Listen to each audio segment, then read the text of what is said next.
Olá, gente! Sejam bem-vindos! O vídeo de hoje não vai ser aquele vídeo super divertido, onde a gente dá risada, mas a gente vai falar de um assunto de muito interesse.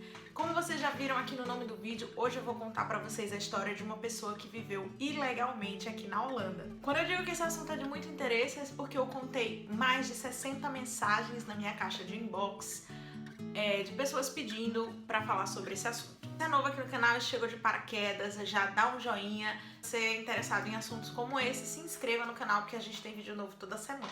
Então pra mim é muito difícil chegar pra você e dizer assim, vem, que não tem perigo nenhum, que ninguém olha, ninguém checa, pode vir, ou simplesmente dizer não venha porque viver ilegal é muito ruim. Então eu não tenho essa experiência, tá? Eu sempre vivi legalmente na Holanda. Eu acho que esse termo legal, esse termo legalmente e ilegalmente, eu não sei se ele é correto falar. Eu acho que a palavra certa é indocumentado, é uma pessoa que não tem um documento para viver em um país com os mesmos direitos de uma pessoa que tem os documentos, ou um visto, ou uma liberação para trabalhar, alguma coisa desse tipo. E para quem já me conhece e sabe, eu não sou nenhuma especialista no assunto, eu não trabalho em embaixada, eu não trabalho com um documento holandês, então se vocês quiserem me mandar mensagens, fiquem à vontade, mas já de antemão quero dizer que eu não posso ajudar ninguém que esteja nesse tipo de situação. O objetivo desse vídeo é alertar e dividir uma experiência, tá bom? Então sejam bem-vindos.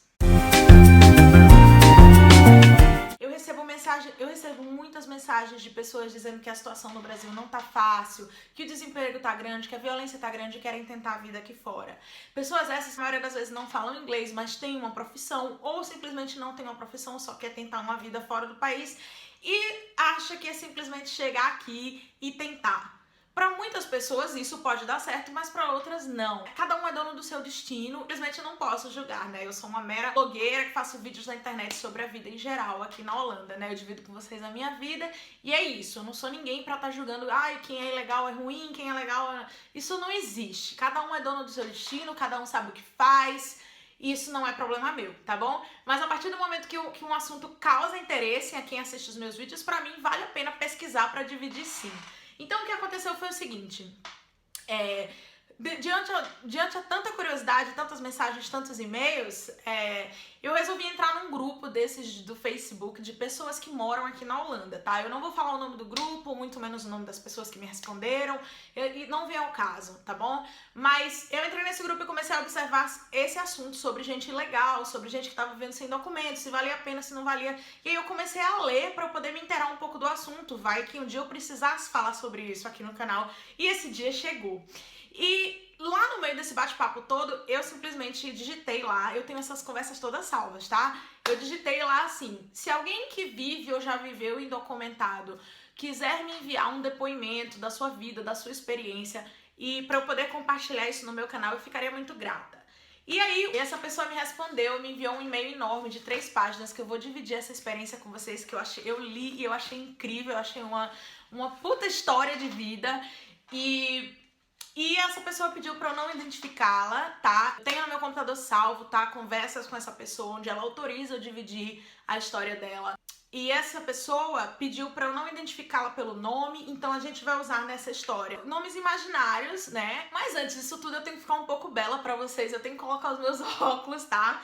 Porque de lente eu não enxergo de perto, então eu tive que colocar os meus óculos. Agora eu fico assim, linda, maravilhosa e apresentável, né? Eu não estava me vendo na tela sem óculos, e agora que eu tô vendo que eu estava toda descabelada, mas não tem problema, né? Então, gente, eu vou começar a ler pra vocês, eu espero que vocês gostem da história, eu espero que não fique tédio porque eu tô lendo, eu sei que vai ser um vídeo longo, mas se você tem interesse, pausa, pega uma pipoquinha e fica aí assistindo, tá bom? Então vamos lá. Oi, Bruna, aqui está um pouco da minha história. Se tiver perguntas é só me enviar. Senta que lá vem história. Por que eu saí do Brasil? Não foi por questão financeira, mas por uma questão particular e emocional.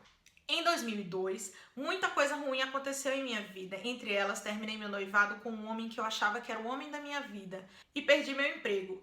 Eu poderia facilmente trabalhar como professora, pois sou formada em letras. Mas eu estava psicológica e emocionalmente tão destruída com o fim do relacionamento e tudo que aconteceu após isso. Foi um ano de esperanças e decepções, que trabalhar era a última coisa que eu queria. Então um amigo me disse que iria para a Holanda, para trabalhar ilegal, ela colocou entre parênteses ilegal, nas plantações de flores e que se eu quisesse ir com ele, ele me ajudaria. Assim, eu decidi deixar o Brasil e ir ver o que havia além da minha vida embaixo da saia da minha mãe. Sou filha única, sempre fui super protegida e, como sempre, foram só eu e minha mãe. Eu tinha medo de deixá-la e ir viver minha vida, mas quando me vi tão destruída, eu pensei, sempre quis sair do Brasil. Aprendi inglês desde criança, me formei em letras espanhol, sempre estudei, trabalhei, fui boa filha. E por que não agarrar essa chance de sair do Brasil e conhecer outros lugares, aprender o que é viver sem minha mãe por perto, deixar toda essa tristeza para trás e ver o que o futuro me prepara? Assim eu decidi sair do Brasil e vim para a Holanda, mas com a ideia de ficar só por algum tempo e depois ir a Londres, que era o meu sonho conhecer. Eu tinha um apoio aqui na Holanda e se não desse certo, eu tinha uma vida segura no Brasil. Um amigo meu tinha um primo que jogava futebol aqui na Holanda e conheci o dono de uma grande plantação de flores. Esse senhor deu emprego para o meu amigo e eu fui trabalhar como doméstica na casa de uma brasileira, que também era conhecida do jogador de futebol. Assim, nós tínhamos alguém como apoio por aqui. Ela escreveu apoio entre aspas, tá? Em fevereiro, cheguei na Holanda. Me senti uma jacu na cidade grande. Me senti livre e quando cheguei na casa onde eu iria morar e trabalhar, eu me senti só. Era estranho estar completamente só em outro país. Trabalhei na casa desta brasileira por 7 meses, limpando, passando, cozinhando, fazendo todo o serviço de casa por 250 euros por mês. Pagavam o que seria o salário mínimo no Brasil. Ela também coloca entre parênteses, comida e moradia. Nesse período, eu não conhecia muita gente em Roterdã e não encontrei outros trabalhos. Então, estes primeiros 7 meses foram tranquilos. Voltei ao Brasil com a brasileira para quem trabalhava e depois voltei à Holanda. E daí fui a Londres com o meu amigo. Lá vivi 2 meses. Lá eu consegui documento português falso, também entre aspas, e fui morar em um quarto na casa de um brasileiro. Aluguel? 250 libras por semana. Fui trabalhar em uma fábrica de batatas e ali conheci muito o ser humano. Para conseguir o trabalho, eu tive que pagar 100 libras a um brasileiro para ser indicada a uma agência de trabalho. Todos que saíram dessa agência eram portugueses, cabo-verdianos, com documento português. Falso ou verdadeiro, eu não sei. Os brasileiros, todos com documento falso. De ônibus fomos para uma cidadezinha chamada Chard. Lá fomos para um hotel desativado, onde seria o nosso alojamento. Do nosso salário eram descontadas as taxas da rainha, assim dizíamos, e a taxa semanal do alojamento. Eu dormia em um quarto com mais 3 mulheres, fazíamos a nossa comida e nos divertíamos batendo papo no quarto. Chard era pequena, as minhas horas livres eram poucas e não tínhamos TV, internet ou algo mais interessante para fazer. Eu nunca trabalhei tanto em minha vida. Eu trabalhava selecionando batatas. Era uma esteira em que as batatas vinham rolando e nós tínhamos que tirar as batatas podres, machucadas e os pedaços de terra, até as batatas serem ensacadas. Havia todo tipo e tamanho de batata. A primeira noite, depois do trabalho, eu tive tanta dor nos braços que não consegui puxar o edredom para me cobrir. No dia seguinte, mais batata. Haviam dias em que eu trabalhava de 6 da noite às 6 da manhã. Era pesado, mas também nos divertíamos e às vezes não. Na minha primeira semana, a chefe da minha esteira cismou comigo, jogava indireta sobre brasileira ser puta, me encarava, enchia o meu saco e eu sem entender.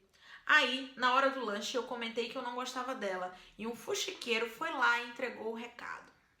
Voltei pra esteira e aí ela começou o papo das brasileiras putas e que não ia com a minha cara e blá blá blá.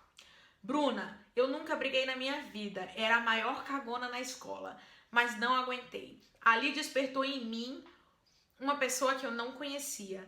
Arranquei minhas luvas e disse pra ela que eu ia mostrar quem era puta e que ia consertar a cara de cu dela. Aí ela diz assim, pode isso? Pode escrever isso? Claro que pode. Chamei ela pra fora da fábrica. Se brigasse dentro da fábrica, eu ia perder meu emprego. Mas que se ela preferisse, que ia resolver com ela ali mesmo. Pensa numa mulher que tava valente. O chefão chegou, botou ordem no galinheiro e durante 2 semanas, depois disso, não vi a infeliz na fábrica. Tinha sido suspensa. O motivo da cisma dela comigo era o marido dela, que eu nem sabia quem era.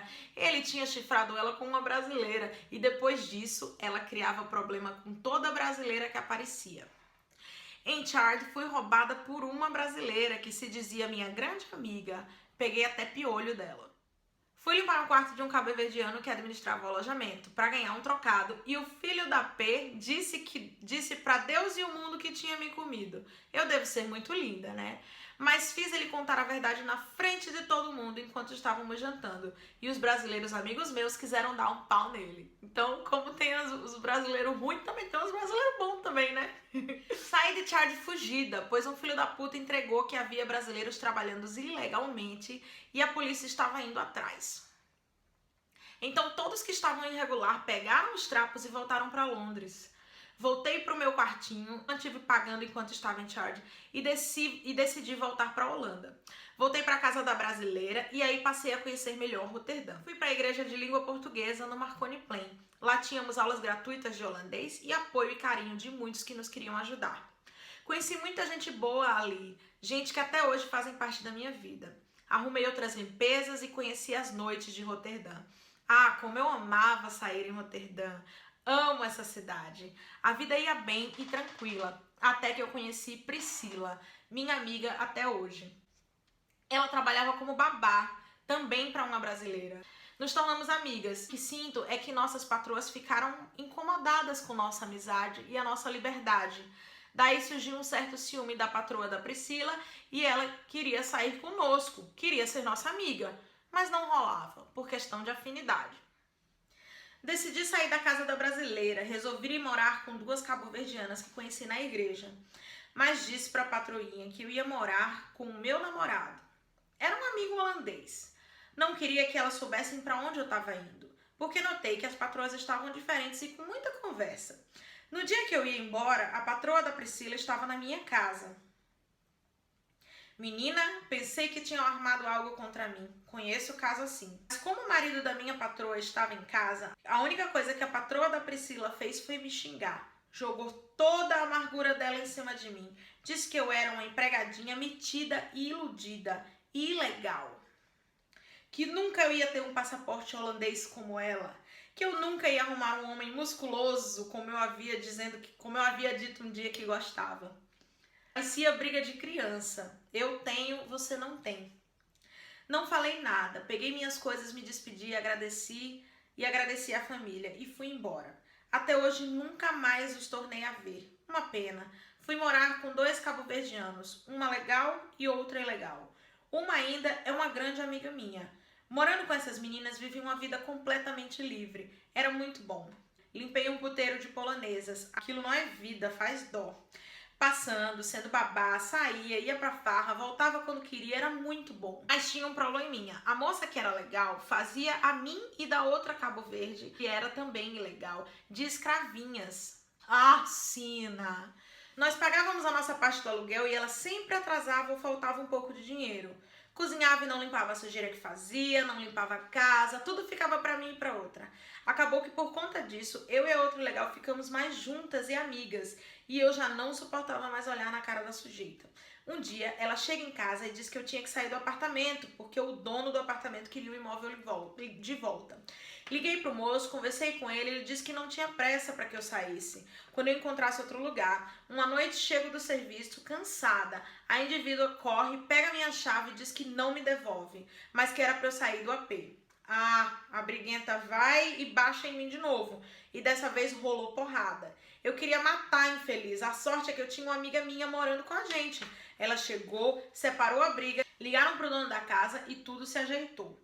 Uma semana depois fui morar na casa da família para quem eu passava roupas, ele português, ela dominicana, com os 2 filhos do primeiro casamento e grávida do primeiro filho português. Essa família é a minha família aqui na Holanda. Aqui vivi por 3 anos, ganhei 2 filhos postiços. Os bebês que tenho hoje têm 10 e 11 anos. Com essa família não tive problema, me sentia segura e daqui saí para viver com meu namorado, com quem vivo até hoje e tenho meus filhos.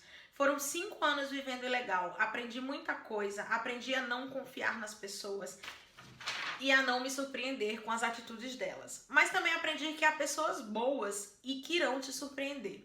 Viver ilegal é possível sim, mas é difícil. Muitas vezes você tem que se calar e aceitar coisas que você pensa que nunca aceitaria. Você corre riscos e pode sofrer as consequências por estar irregular no país. Na minha opinião, viver ilegal é uma questão de escolha, sorte e força de vontade. Se você quer sair do seu país para tentar a vida vivendo ilegalmente, o meu conselho é: deixe algo seguro no seu país, para que você possa voltar e recomeçar caso aconteça algum problema. Não se endivide para tentar pagar tudo com o que irá receber aqui. Saia do seu país sem deixar dívidas. Não conte com o ovo no cu da galinha, ela escreveu aqui. Tenha fé, não se meta em coisas erradas. Seja sempre honesto, trabalhe e não tente tirar proveito de ninguém. Você só terá vantagens agindo assim. De resto, boa sorte para quem vai tentar essa vida. Eu quero deixar o muito obrigada a essa pessoa que dividiu essa longa história aqui com a gente, né? Porque eu me senti lisonjeada, assim. Graças a Deus eu nunca tive esse tipo de experiência de viver dependendo de outra pessoa, ou um risco de servir para outro com medo de ser entregue, sabe? Esse tipo de coisa que ela contou aqui, de engolir sapo calada porque você tem medo do que pode acontecer, você não ter para onde ir. Graças a Deus eu nunca precisei passar por esse tipo de situação, então acho que conhecer uma história como essa abre os meus horizontes, sabe? Me faz ser cada vez mais grata pela vida que eu levo. Sobre isso tudo, o que eu tenho a dizer é o seguinte: muito legal a história, muito bacana conhecer as aventuras de outras pessoas que vivem aqui na Holanda ou viveram. E eu espero que tenha matado a curiosidade de vocês um pouquinho. Claro, isso é uma história entre milhares de histórias de pessoas que vivem ou já viveram ilegais aqui. O que eu tô querendo dizer é que dá certo para algumas pessoas e dá errado para outras. É uma questão, como a própria pessoa disse aqui, é uma questão de sorte, é uma questão de trabalhar duro, é uma questão de escolha, de sorte, de força. Foi isso que a pessoa falou aqui no e-mail e eu dou toda a razão a ela. Então, para você que tá pensando em vir para cá ilegal, pensa direitinho no que você tá fazendo, como a mesma pessoa aconselhou, uma pessoa que teve experiência no assunto aconselhou: não deixe dívidas para trás, tenha um porto seguro, apoio caso alguma coisa der errado. E é isso. Eu espero que esse vídeo não tenha ficado muito polêmico. Vocês sabem, vocês que me conhecem sabem que eu sou leiga no assunto, mas eu queria dividir uma experiência desse tipo pra vocês que têm tanta curiosidade desse assunto. Vou tirar meu óculos que tá fazendo reflexo pra eu encerrar o vídeo pra vocês. Eu espero que tenha sido interessante. Caso assim, deixa um joinha, tá bom? Me ajuda a divulgar aqui o canal, que eu tô tentando crescer no YouTube fazendo vídeos sobre a vida aqui na Holanda. E se você é novo por aqui, se inscreva, porque tem vídeo novo toda semana. Até a próxima experiência. Tchau, tchau!